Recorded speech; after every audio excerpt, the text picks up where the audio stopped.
नमस्कार, मी डॉक्टर ललित गुणवंत सुधा लवणकर, बालहृदयरोग तज्ञ, international paediatric cardiologist, human child heart care centre, Mumbai नाका, नाशिक येथे कार्यरत आहे.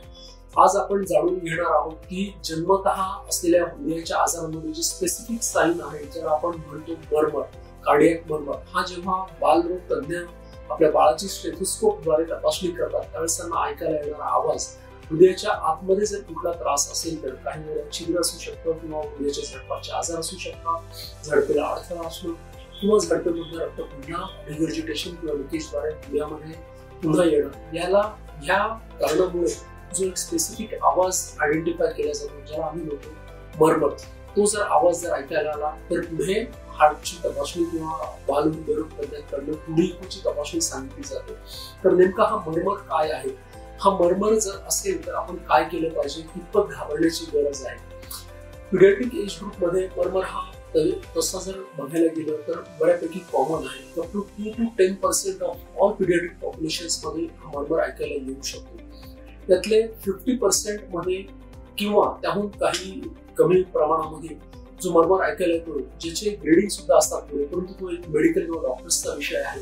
त्याला जर ग्रेड 1 किंवा ग्रेड 2 जर मर्मर जर असेल तर त्याला आपण मोस्टली हा इनोसंट मर्मर असू शकतो 40% बाळांमध्ये. त्याची कारण हृदयाच्या व्यतिरिक्त रक्त कमी असणं किंवा काही वेळेला कुठल्या रक्तवाहिन्यांमध्ये रक्तप्रवाह जोरात असल्याने सुद्धा असा मर्मर ऐकायला येऊ शकतो.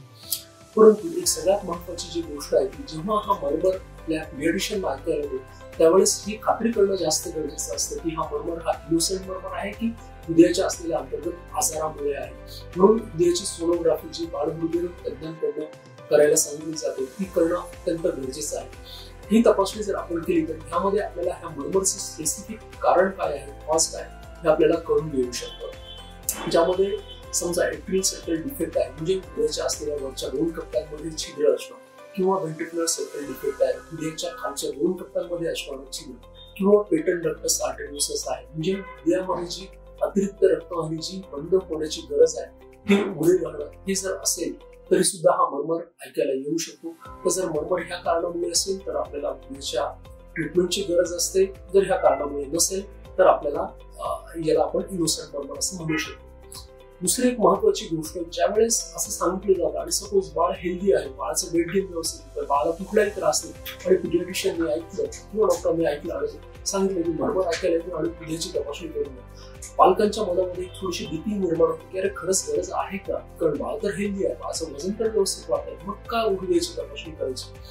हृदयाचे जन्मतः जे असलेले आजार असतात त्यांच्यामध्ये काही आजार असे असतात की ज्यांच्यामुळे बाळांना कुठलाही त्रास होतो, वजन व्यवस्थित वाढत असतं, सगळ्या गोष्टी सुरळीत सुरू असतात. फक्त हा मर्मर हा एकदा एकच स्पेसिफिक साईन ऐकायला येऊ शकतो. म्हणून जर मर्मर ऐकायला येत असेल तर आपल्याला हृदयाची तपासणी करणं जास्त गरजेचं ठरतं. त्यानंतर हृदयाच्या तपासणीमध्ये जे काही निदान येईल त्याच्यानंतर आपण ह्या पुढच्या सगळ्या गोष्टींसाठी जाऊ शकतो. नंतर दुसरी अजून एक गोष्ट पालकांच्या मनामध्ये येते की आम्ही अँटीनेटल किंवा जन्माच्या आधी गर्भावस्थेत असताना हृदयाची किंवा सोनोग्राफीच्या तपासणी केलेल्या आहेत. त्या तपासण्यांमध्ये तर आम्हाला आतापर्यंत काही सांगितलं नव्हतं की हृदयाचा काही आजार आहे, आणि आता आज कसं काय सांगण्यात येते की हृदयाची तपासणी करत काहीतरी आजार असू शकतो. तर गर्भावस्थेत ज्या तपासण्या केलेल्या असतात त्याच्यामध्ये हृदयाची पूर्ण वाढ झालेली नसते आणि बाळाचं हृदय हे जे काही आहे डेव्हलप होत असतं गर्भावस्थेमध्ये. काही आजार जे आहेत की गर्भावस्थेत वाढत असतात किंवा जन्माला आल्यानंतर सुद्धा उद्भवू शकतात, जसे की झडपांचे अडथळे आहेत किंवा झडपांमध्ये रिगर्जिटेशन आहे किंवा कुठल्या रक्तवाहिनीला अडथळा होणं किंवा ऑपरेशन होणं. तर आपण जन्माच्या आधीच्या सोनोग्राफी नॉर्मल आहे याचा अर्थ हा नाही होत की बाळाला पुढेचा कुठलाही आजार नाही. त्यानंतर गर्भावस्थेमध्ये प्रत्येकच पेशंटची फिटल इकोची तपासणी काही केली जात नाही. जर फिटल इको जर केला तर त्यामध्ये सुद्धा अप टू 80% पर्यंत आपण एक्युरेट असू शकतो की हो जन्मतः असलेला हृदयाचा आजार नाही.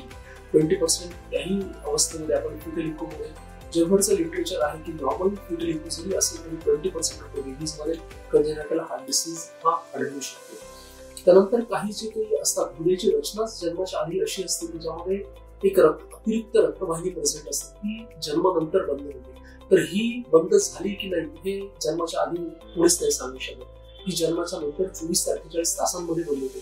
जर ती उघडीच राहिली तर तिच्याशी संबंधित आजार निर्माण होतात, ज्याला आपण पेटंट डक्टस आर्टेरियोसिस म्हटलं जातं. त्यानंतर वरचे जे 2 कप्पे आहेत त्यांच्यामध्ये जन्माच्या आधी एक छिद्र असतं आणि ते जर छिद्र जर परसिस्ट केले तर त्याला कधी ट्रीटमेंटची गरज आहे, काय ट्रीटमेंटची गरज आहे, हे आपल्याला जन्माच्या नंतरच्या तपासणीतच जाणून घेतलं जाऊ शकतं. म्हणून जर तुम्ही मरमर ऐकायला आला किंवा कुठले स्पेसिफिक सायन्स सिम्पटम्स असतील आणि हृदयाच्या आजाराचे सस्पिशन असेल तर आपल्याला बालहृदयरोग तज्ञाकडून सोनोग्राफीची तपासणी करणं अत्यंत गरजेचं आहे आणि त्यानंतर निदान झाल्यानंतर आपण उपचार करू शकतो. बाळाचे जे जन्मताचे आजार असतात त्यांच्यामध्ये